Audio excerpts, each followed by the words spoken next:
Hey guys, welcome back to 8th grade math. Today we are going to talk about scientific notation.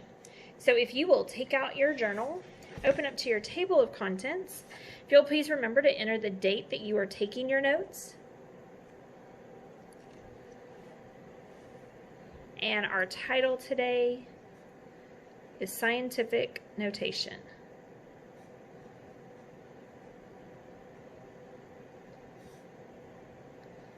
And we're going to be on page 8. Remember, at any time during the video, if you need to slow it down or pause it or go back and listen again, you can do that. So use it to the best of your advantage and do what you need to do to be able to get the content. All right, so we're on page 8.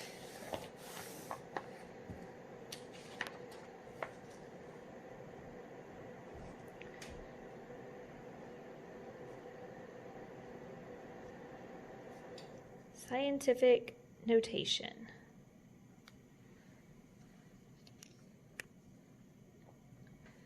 So the first thing I'm going to do is just kind of show you an example of what a scientific notation looks like.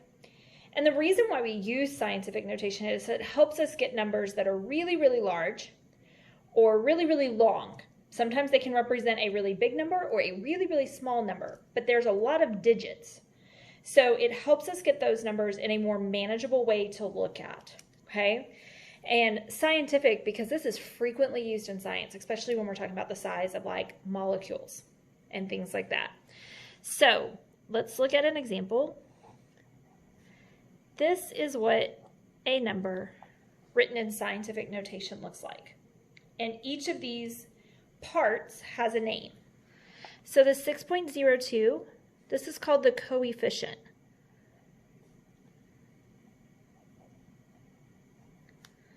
And this number must be greater than 1 but less than 10. Okay, so it is always important that it is greater than 1 but less than 10.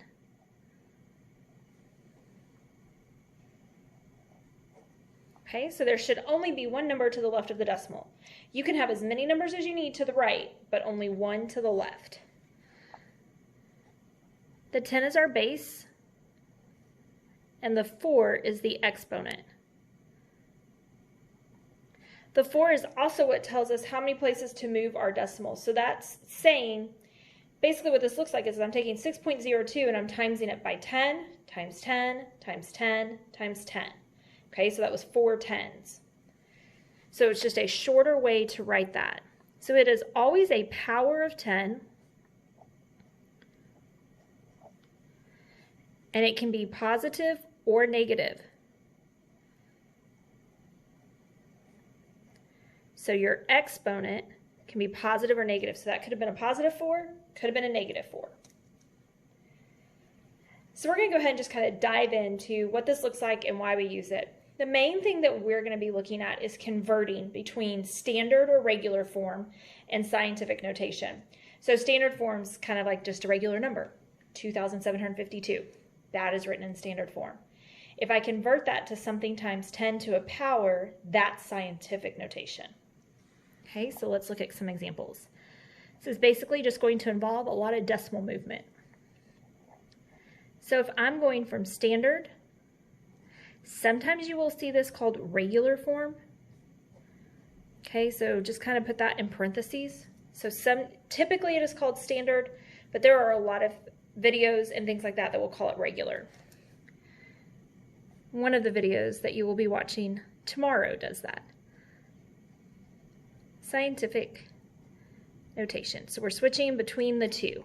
We are going from standard or regular to scientific. So if I have the number 71,900, okay, that is in standard form. And I want to write that in scientific. Okay, remember that my coefficient has to be greater than 1 but less than 10. So that means I can only have one number to the left of the decimal point. So I can't have a decimal point here, can't have it here or here. It has to be here. So I'm going to count how many places was my movement. I moved it 1, 2, 3, 4. That tells me my exponent. So this becomes 7.19 times 10. And remember, it was 1, 2, 3, 4. It was 4 movements to make that happen. So because my exponent is positive,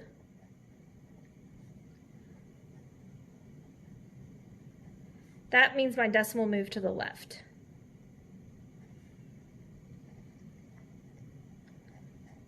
Okay, and by that we mean any whole number, our decimal is always at the end, just waiting to be needed. And to get to 7.19, I had to move it 1, 2, 3, 4 to the left. So a positive exponent means that you have a really large number, a great value. Sometimes we use this with decimals. So if I had the decimal 0.000472, okay, that's in standard or regular form. And if I want to change that to scientific, I have to move my decimal so that I have a whole number to the left and only 1 digit to the left. So I'm going to have to move it 1, nope, 2, nope, 3, nope, 4, yes.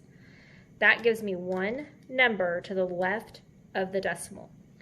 So I have 4.72 times 10. Now this was a tiny number and I moved my decimal to the right, so this is a negative. Okay, so a negative exponent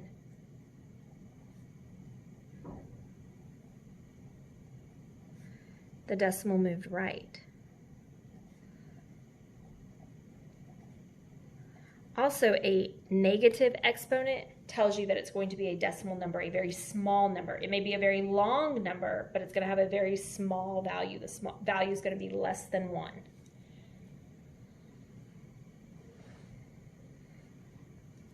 Okay, so now we are going to go the other way. If we're given scientific, what would that look like as standard or regular form?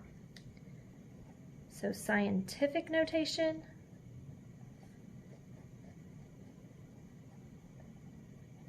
to standard.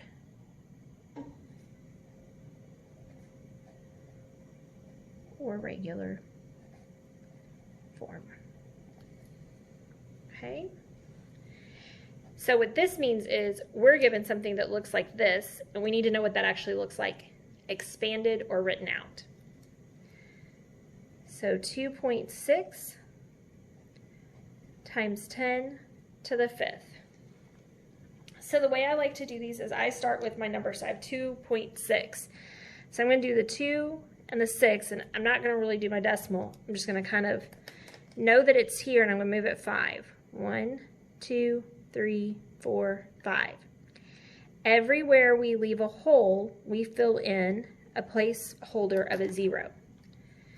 So that means my answer is actually 260,000. Okay, so 2.6 times 10 to the 5th is the scientific notation, and the standard form would be 260,000. Okay, so notice positive exponent, and my number got larger. Let's try one with a negative exponent. So 9.7 times 10 to the negative 4th. Negative 4 power. So I'm going to start with my 9 and my 7. My decimal's here, but because it's negative, I'm going to go to the left. So I'm going to go 1, 2, 3, 4. And I need to fill in any empty spot with a 0. So my value would be 0.12397.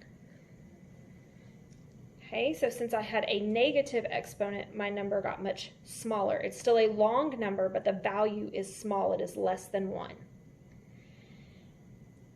All right, you have a couple of questions to answer on the next slide, and then an activity to complete today. Hope you're having a great day, and remember, if you need anything, reach out. That's what we're here for. See you next time.